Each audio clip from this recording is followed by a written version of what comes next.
श्रावस्ती के जेतवन विहार में उस दिन असामान्य शांति थी। पत्तियां भी जैसे धीरे गिर रही थीं, ताकि मौन न टूटे। गौतम बुद्ध ध्यान से उठे ही थे कि एक युवा आया।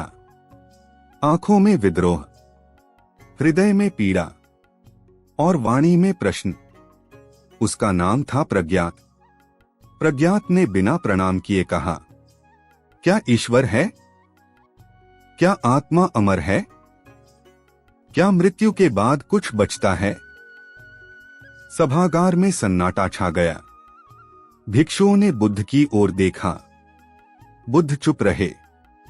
प्रज्ञात क्रोधित हुआ, आप उत्तर क्यों नहीं देते?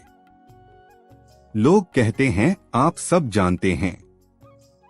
बुद्ध ने आंखें खोली और धीरे बोले, तुम्हारा मन जल रहा है और तुम आग से उत्तर मांग रहे हो। बुद्ध ने कहा, 7 दिन यहीं रहो, मौन में, बिना प्रश्न। प्रज्ञात हंसा, मौन से क्या मिलेगा?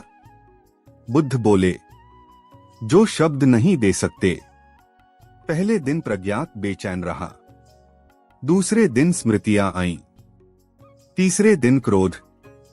चौथे दिन शून्यता। 5वें दिन उसने पहली बार सांस सुनी।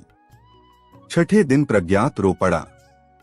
उसके पिता ने बचपन में कहा था, तुम कभी सफल नहीं होगे। वह वाक्य वर्षों से भीतर गूंज रहा था। वह बुद्ध के पास गया। मैं इसलिए प्रश्न पूछता हूं क्योंकि भीतर डर है। बुद्ध बोले, डर प्रश्नों से नहीं, स्वीकृति से मिटता है। बुद्ध प्रज्ञात को नदी किनारे ले गए। नदी से पूछो, वह कहां जा रही है?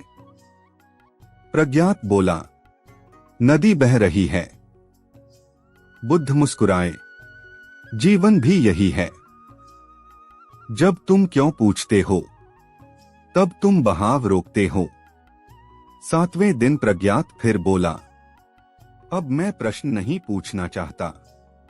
बुद्ध ने पूछा, क्यों? प्रज्ञात ठहर गया।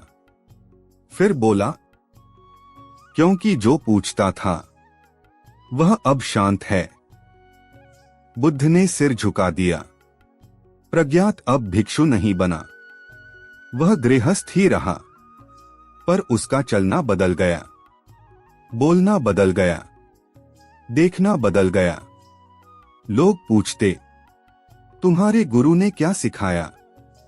वह कहता, उन्होंने कुछ नहीं कहा। वर्षों बाद किसी ने बुद्ध से पूछा, आपने प्रज्ञात को क्या दिया? बुद्ध बोले, मैंने कुछ नहीं दिया। उसने जो अनावश्यक था वह गिर गया। समापन भाव। हर प्रश्न का उत्तर शब्द नहीं होता।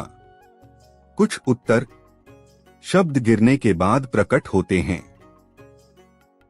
गौतम बुद्ध इसलिए महान नहीं कि उन्होंने बहुत कहा, बल्कि इसलिए कि उन्होंने सही समय पर कुछ नहीं कहा।